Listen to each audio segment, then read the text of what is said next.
Assalamu alaikum hoş topdagi qarindoshlar. Vaziyat iqlim masalaları degan topda diniy munozir bo'lib, ba'zilar oyat yo'liga o'xshaydi, ba'zilar hadis yo'liga o'xshaydi.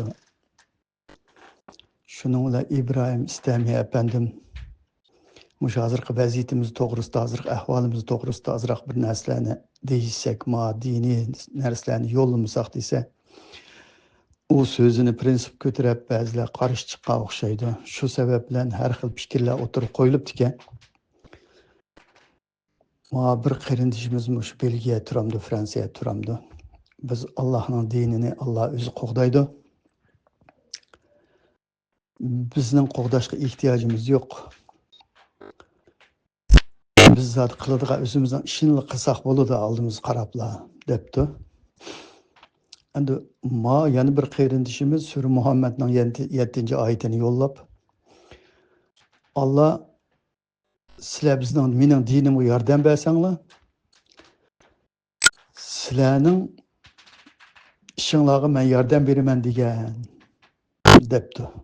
Degan oyatni yo'llablar, shu tarjim bo'yinchalar shu oyatni shu tarjimada shu degan bo'yinchalar tushunib olaylik endi. Endi oyatlarga shunday tushunchalarimizni o'tirg'a qo'ygan vaqtimizda hammamiz ma'lum bir narsa o'rganamiz bu dindan.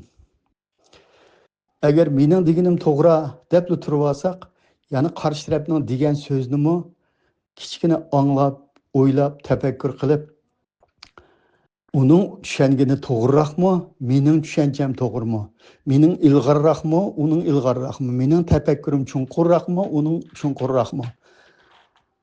deb real Allohning dinining, ya'ni Qur'onning qandoq yerlarda nimalar buyurayotganlarini biroq hammani jamlab kelsak-chi desa, haqiqiy to'g'ri bir xulosaga kelamiz. Haqiqiy bir to'g'ri xulosaga kelamiz. O'zimnikini rostga chiqarman emas, zodi to'g'rini topaman deydigan ish bo'lsa, o'zimni gapida hammamiz bir o'rganguchi debdi.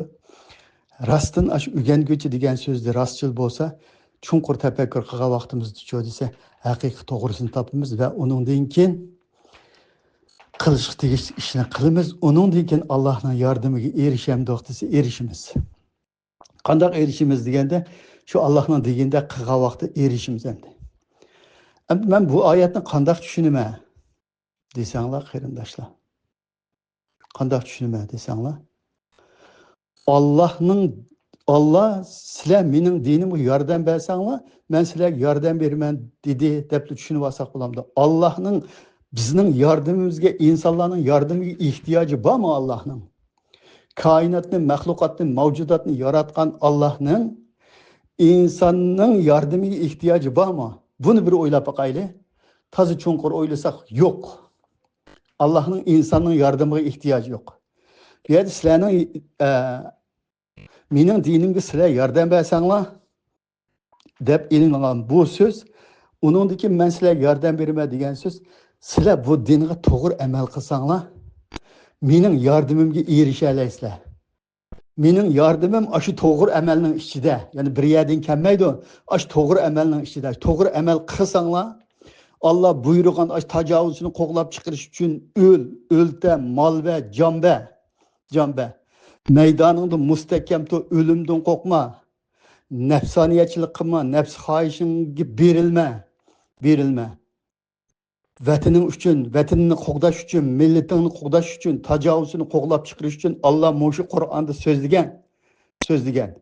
Allah'ın moşu sözlegen sözlerini ben hakiki hayatımda tadbiqlab, şununla to'g'ri amal qilsam, demek yordamning keladiganligi rost.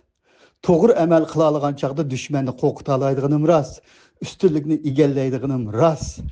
Bu yerda Allohning sizlar mening dinimga yordam bersanglar, men sizlarga yordam bermadigini, sizlar mening dinimga, Muhammad alayhisalom tushagan Qur'onga haqiqiy amal qilib, haqiqiy to'g'ri mang'alasanglar, uningdan keyin sizlar bu yordamga erisha olasizlar. Dünyada ben muşunda bir kanuniyetini yarattım, muşu yordamga erisha olasizlar degan gap. Allah bana yordam berinlar. Sizlarga yordam, sizlarning yordaminglarga ehtiyojim bor demaydi. Allohning hech qanday narsaga ehtiyoji yo'q. Biz to'g'ri tushunmagan vaqtda oyatlarni ana shundoq tushunib olamiz. Allohning dinini qo'g'daydigan odam bo'lib olamiz. Allah bu dinni o'zi qo'g'daydi yuqorida qarindishimiz degandek. Bu oyatni da'vatgan narsa sizlar qo'g'danglar dedi degan yerga opiriblar. Allohning diniga yordam beraman deblar. Allah demagan narsalarni deb qil demagan narsalarni qilamiz deb o'ziga vazifa qilib olib, shuning bilan desa bag'an siri xorliqqa, qalaymaqonchilikqa, bid'atchilikka kirib ketib qolgan gap edi. Allah Qur'onda bu dindagi zo'rlash yo'q dedi, zo'rlama dedi.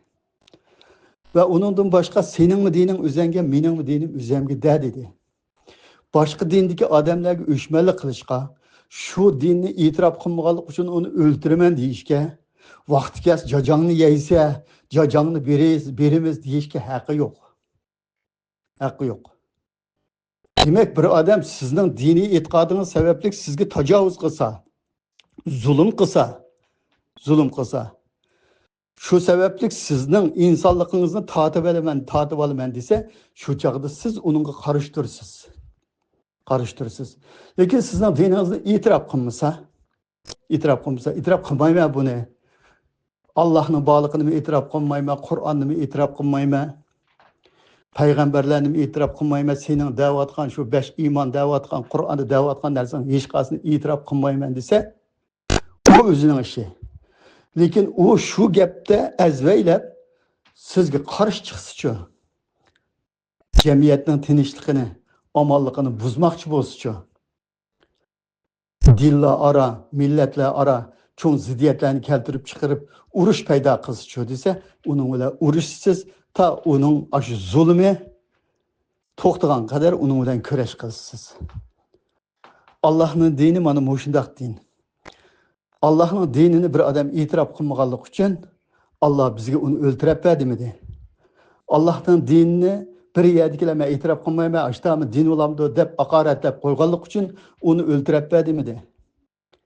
Şu adamdan, şu itikat sebeplik sizge kılındığın hakaretten başka zulüm, tecavüzcülük, sizni öldüremen deydiğen, sizge tehdit salıdığan, siz Müslüman boğalıqınız için onundan tehdit gelsiyor dese, o çağda siz üzünüzni qoğdaş için, dininizni qoğdaş için onu öldürürsünüz, zimininizga baskan bulsa onu qoğlap çıkırsınız.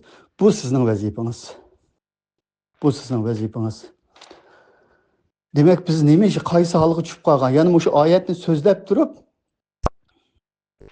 Allah'ın dinine yardım bermen dep durup, Allah qanda cihet yardım berdi dese, amel kıl, mening degan buyruğumga amel kıl. Şu boyunca mansang sen mening yardımımga erişse degan gap, şu mening deganimni qilsang, şu yardım sen o'zing akilalaysa şu yordamni, şu üstünlükni egallalaysa degan gap. Şu egallalaydigan bir qonuniyat bilan yaratgan dunyoni Allah. Shunda qonuniyat bilan yaratgan. Şu amel qilsak. Lekin Allah'ın dinini bizning qo'g'dab berishga Allah'ın hojati yo'q. İnsandan sizlar men qarshi biringlar, men sizlarga qarshi biray demaydi Allah. İnsandan unda bir narsani umid qilmaydi. İnsandan Allah insondek bo'lishni. Hem bu İslam dinini to'g'ri din deb tanlab, şu din bilan mükemmel mengishni ve mükemmel amel qilishni, mükemmel amel qilgan chog'da uning ustun bo'lganligini Allah biladi. Hergiz Allah bizden yardım talep qilmaydi.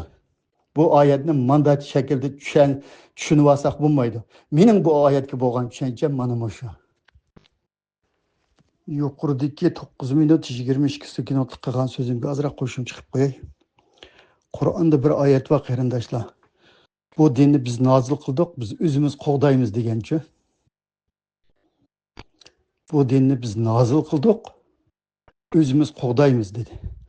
Allohning dinini bizning qo'g'dab berishimizga Allohning ehtiyoji yo'q. Ayatdagi sizlar yordam bersanglar, biz sizlarga yordam beramiz degan o oyat, ma oyat bilan qanday bog'laymiz buning o'ttirini desa, agar Allah'ın bizning yordamimizga ehtiyoji olsa, Eğer bu dinni biz nazil kıldık, biz qoğdayımız dep bulab, keyindan qopub Allah'ın dinini sile, Allah'a yardım bersanglar, biz sizlarga yordam beramiz dedi desa, a so'z qanday so'z bo'lib qoldi, ma so'z qanday so'z bo'lib qoladi. Allah sizlar bizga yordam bersanglar, biz sizlarga yordam beramiz degan. Unda qilgan kim bizning Allohning dinini qo'g'dash vazifamiz bor. Allohning dinini qo'g'dash vazifamiz yo'q. Allohning diniga amal qilish vazifamiz bor. Bu dinni biz nozil qildik, biz qo'g'daymiz dedi. Bo'ldi, gap tugidi, ketdi. O'zi qo'g'daydi Alloh. Qo'g'daydi-ku, uni qo'g'day oladi-ku. Qiyomatgacha mushu din haq o'zining adil bir din ekanligini namoyon qilib turdi. Düşmanlar, din düşmanlari, Allohning so'ziga unmayotganlar, amal qilmoq tashkilayotganlarning hammasining haqiqiy iymoni bo'lsa, haqiqiy vijdoniga, iymoniga kirsangiz, bu yo'lning haqligini bilib turdi. Demak, haqning qiyomatgacha bu dinning qo'g'dildiganligi aniq. Alloh qo'g'daydi. Shuning uchun Sura Zuhrufning 43-oyatida qiyomat kuni biz sizlarni bu insoniyat dunyosini mana shu Qur'on bilan so'roq qilamiz dedi. O'sha haq kitob bilan so'roq qiladi. So'roq qiladi. Endi oyat shu desa, sizlar bizga yordam bersanglar, biz sizlarga yordam beramiz degan gap, sizlar bizning bu da'vatgan shu haq dinga to'g'ri amal qila olsanglar, sherik aralashtirmay.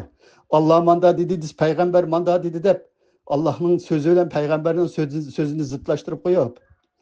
Allah manda degan tursa desa, olimlar manda degan tursa deb Allohning oyatlariga qarish chiqib, mana bu shunda sherik bid'atning ichiga kirib ketsanglar, xorliq qolaversizlar. Haqiqiy Allohning shu diniga yordam berish degan gap hech qanday sheriksiz, bid'atsiz, xurofatsiz, pokiz amal qila olsanglar shunga sizlar mening yordamimga erishsizlar, ham o yordam shu dunyoda bor. Shunda amal qila olgan chaqda, shu qonuniyat bilan yaratgan bu dunyoni ustunlikni egallaydigan bir qonuniyat bilan yaratgan, shu ustunlikka ega bo'la olasizlar degan gap. Shuning uchun bu ikki oyatning o'rtarini bog'lash uchun oyatda biz qo'g'daymiz, bu dinni biz nozil qildik, biz qo'g'daymiz dedi. Ma oyatda bizda yordam so'rab o'tmaydi, Alloh dinni qo'g'dash uchun o'zi qo'g'daydi. Ma oyat bizning amal qilishimizga buyuruydi.